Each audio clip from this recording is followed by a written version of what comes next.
Hey everybody, it's Kelly, and this is my giant-sized co-host. That's T-O-double-D-Z Todd Pepe Le Fish Juan right there. I'm Pepe LaFish Myers, please. There he is. On tonight's show, we have tractor department supervisors Steve Gillette and Michael Dept, TikTok submissions from the SFX makeup team at Reapers Revenge, and some other fun stuff coming your way. Yeah, I'm excited. I say we get to it. What's next, brother? Breaking news! Let's do it! This just in, the Reapers makeup department isn't just sitting around doing nothing. We've got some really awesome TikTok submissions. They're going from nothing to something, from something to nothing, something beautiful to something creepy. Yeah. Let's check it out.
Hey everybody, we're back. Tonight's special guests are with us. That's Michael Dept and Steve Gillette. Some very important gentlemen that are often overlooked at our haunt anyway. Yeah, Kelly, you bring up a great point. You know, as you and I were talking the other day, we were thinking about what is, the front line, all the people out there doing groceries and medical staff and all the people that are keeping everything going right now. We had to think about what's our front line at Reapers. Who are the people that aren't often noticed for the intricate part that they play in our show being professional? So right on the top of the screen over there, you see Mike Dept next to me, and he is the head of tractors. And Steve, underneath him, Steve Gillette. Steve oversees Mike's department, and Steve has 3 departments. So when they get on the mountain, Steve sees them in the parking lot, and he heads up that and oversees that department. Then he heads security, so he makes sure everything's safe. And then he oversees the great job that Mike does with all the tractor drivers. And like I said, Mike heads that up. So, hey, let's jump into some questions, right? Should I put on a serious face, Kelly? Absolutely. Let me get my glasses. There they are. Yeah, hey. Okay. This is serious. Wait, Steve, would you feel more comfortable? Let me see. I think you'd probably feel more comfortable if Obama. Oh, boy. Okay. So, Steve, start with you. Tell us about your history on the mountain. Like, I know you've been there 10 years. This will be your 10th season. Tell us what you've done up there. I started off actually as a tractor driver my first year and answered a Craigslist ad and just became home. I was comfortable. The second year I started under Andy Smalley. He was tractor supervisor at the time. And it just evolved from there, you know. This, folks, is Second year, why you don't hire from Craigslist. yeah. and then we figured out you were really talented, and we've given you about 17 million jobs.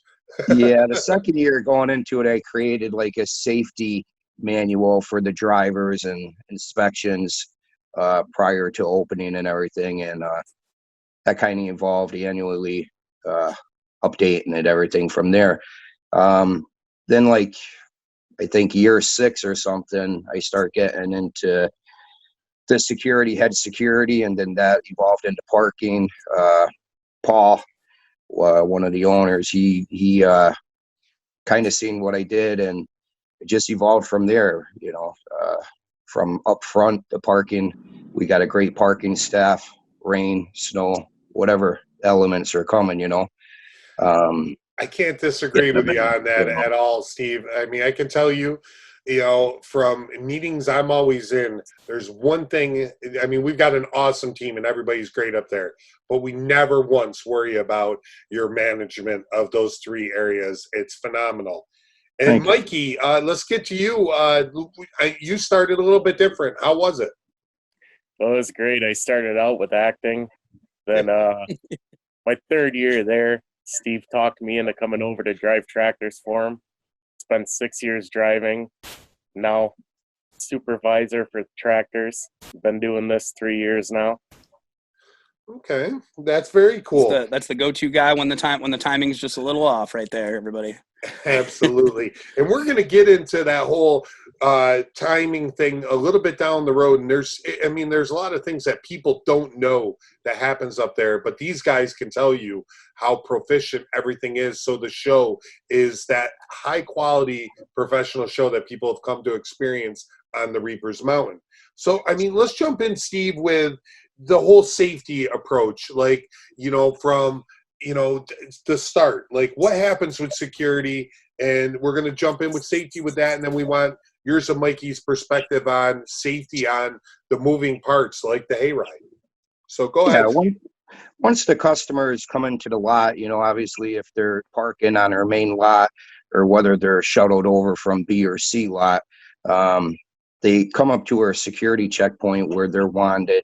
And it's we got a couple people that were disappointed with it at first, but then everybody start realizing it's for everybody's safety, and then once they get through this first security checkpoint, they head up to get their tickets and to the queue line to get on the wagons.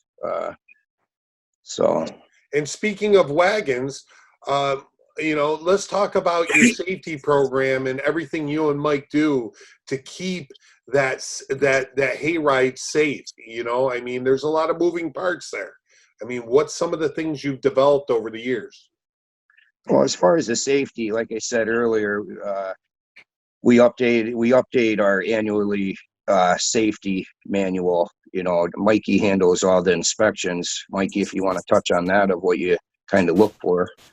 Yeah, months prior to opening, we spend quite a bit of hours fixing tractors, fixing wagons, making sure they're ready for when we open. Then every night prior to opening, I go through, inspect tractors, inspect wagons, inspect the trail, make sure there's no objects that are going to get in the way of our drivers. And then throughout the night, we have me and our mechanic looking at tractors, wagons, every time they stop at load, reload, check them over quick, and let them continue on with their night. Right. Well, you bring up a great point. I think a lot of people don't realize, because this is a business, we have logs of all our safety inspections. I mean, Mike Hefner, who's one of the owners, as well as our director of facilities, I mean, they keep logs on everything to make sure our amusement license is intact every year. So I think people don't realize that it's just not, let's jump out and say boo. No, We don't do that. That's not how this goes. And as Paul will say, no booze or rars, right? Yep. No, we don't do that. Okay, I had to get one in just to get Paul going. Okay, there will be critiques. Yes, awesome. Okay, guys, great job on the safety, and I mean it shows every year what you do. Let's talk a little bit about timing. I want to start with you, Steve. Like, how do you organize the timing from the parking lot or the shuttle bus coming in from our extra lots, and then the security and everything, all the way from when they get on the mountain until they get off the mountain? Go. Yeah, it's just, I mean, there's a couple of different people that help out up by loading and with the queue lines. Paul developed like a mathematical system that it just works, you know. Really, you had to bring math into this? Seriously? You know, he's going to like this video 10 times now. Yeah, from the queue lines right up to me and Paul developed a system, you know, riding the trail constantly and putting the tractors out there with the wagons and the spacings to make sure, putting speed markers, certain positions of the trail just to keep drivers in sync. And, you know, last year we implemented a kind of upgraded the system. We still use speed markers kind of, but now we have stopwatches. Mikey, if you want to, Mikey could probably, you know, touch on that a little bit. Yeah, go ahead, Mike. Every one of our new drivers, they're trained right away with stopwatches and minute markers that we hide in the trees that only our drivers know where they are. And then our veteran drivers who weren't used to that, it took them a little bit of time to, you know, get used to the whole stopwatch and changing their system. And now we're pretty much dead on with our timing. And then if something were to happen on the trail, it gets adjusted quickly thanks to the help of all of our supervisors or actors. Wow, you're good, because that was my next question. It was like when we got something backing up a little bit in Lost Carnival, you know, there's the first part of the hayride and the second part of the hayride. We have to make adjustments based on what we're seeing, you know, and timing. Or if we get a slew of people coming up and our numbers are getting backed up, and we have to start cutting down the time, and we go from 4 minutes between wagons to 3.5 minutes between wagons. You know, you have to communicate that with everybody, huh? Yeah.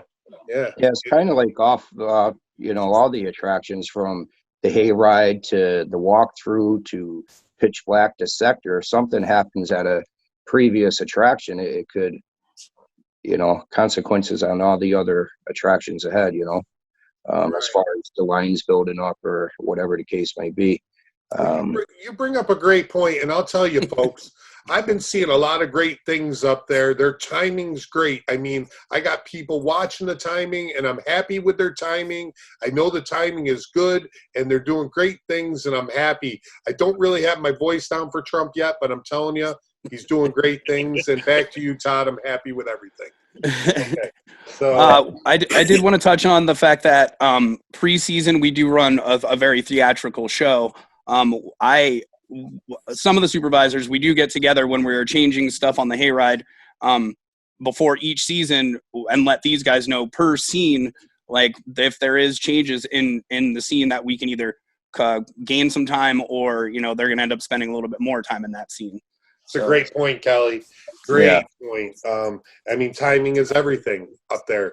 And you're right. Paul is a mathematic genius. Yeah, if there's any other, like any new type of set designs or a different attraction or different scene going in, you know, we got to get it with all the returning drivers. Like we got a good crew of drivers that return every year, but we need to bring them up to speed on all that if any type of changes, you know. Yeah, and you guys do, prior to opening, over 20 hours of training each year. I mean, you guys do about 12 hours with the timing and then all the rehearsal. I mean, it's well over 20 hours before we even see customer one on the mountain. I mean, that's impressive, guys. So, okay, Reapers, great, awesome job. And, you know, these are our unsung heroes that just don't get the credit. Everybody's always like, oh, the actors or this or that. Well, you know what? We're nothing without these guys. Yeah, I mean, the walkthroughs would never know what's actually going on. We actually don't ever know what's going on. They just keep putting people in front of us, and I don't think people realize that. Yeah. So awesome job. And I want to touch on one last thing with you guys. Everybody doesn't often see what Reapers does in the off season and our outreach in different places. Steve, tell me a little bit about what you do up at Montage Mountain and how it started as a Reapers thing and then kind of has blossomed into something, because you're good at it, that you head up now. Yeah, I think it was 2012. Paul and Mike Hefner, they started a gig up there for Camp Bisco and Peach Fest at Live Nation there. And that was 2012. And then like 4 years later, I took it over. We used to run those trails with our tractors and our Reaper's Revenge haunted hay, the wagons, but yeah, I'm still there. It's been almost 9 years now up at Montage, Right. And what's your responsibility? Like, what do you do? Like, I mean, just, for Peach or Bisco, like, what's going on? Like, what's your role? I do logistics and coordination up there. We transport all the patrons, the campers from, the main parking lot to their campsites and load in and load out. And just a lot of coordination, logistics. We got a good crew up there that helps us out. And I take all the experience I learned from Paul and applied it at Reapers and there. And me and Paul had a couple of gigs that we did, we did Hartford Fair, but yeah, it's been a good trip. Well, I think sometimes people don't realize that the professional job that you do up at Reapers often, will transpire into different community gigs. And Mikey, you do stuff, and this is more on a donation aspect from Reapers, where we donate tractors and wagons to do stuff at Mountain Sky and a church in the community for some of their events. Tell us a little bit about that. Well, it's in the middle of October every year. There's a fall festival in Clark Summit for the Heritage Baptist Church. And every year I go down with a tractor, wagon. We donate the time. We pretty much only take people around the block just to give them the feel of the fall foliage and give them a little ride on the wagons full of hay. It's a nice little trip I take every year. Right. And I think sometimes that's the unseen stuff where we're always trying to reach out to our community and have a presence. It's not just us scaring people up on the mountain. We want to be involved with everybody around us and let them know what we're up to and help where we can, because there's some great things happening up there. Why not share it with the community?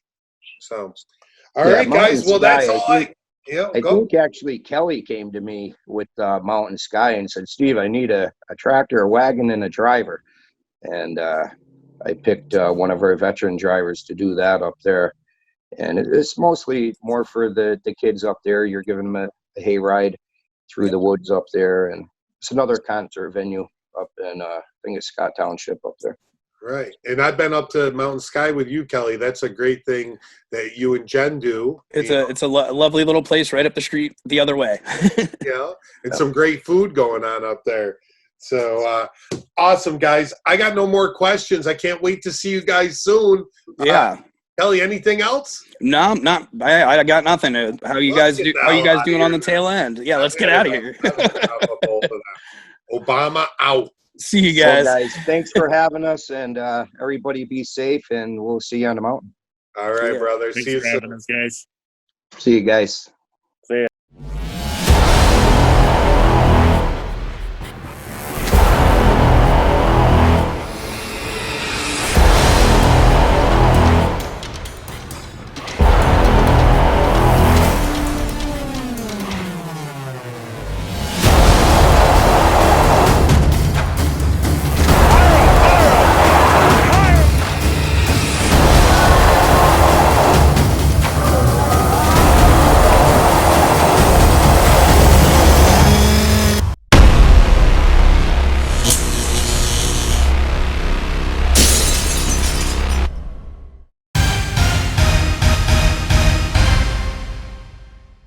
Yo!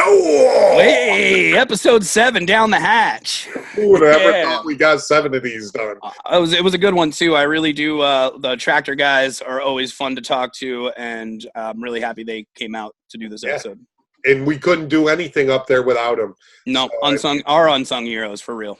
Absolutely, and killer stuff with the makeup department. Love seeing them all busy, and I know we got some other people coming in on Wednesday and Friday. We're pretty excited.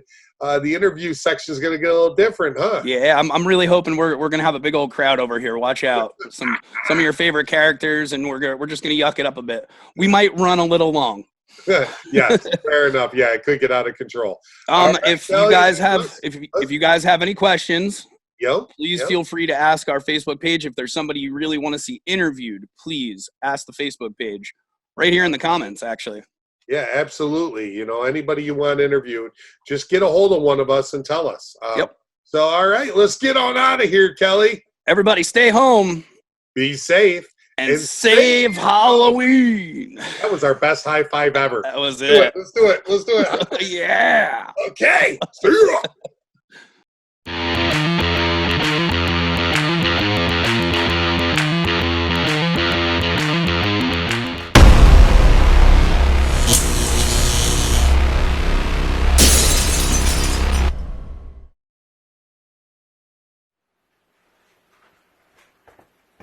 You still here? It's over. Go home. Go. And get off my lawn.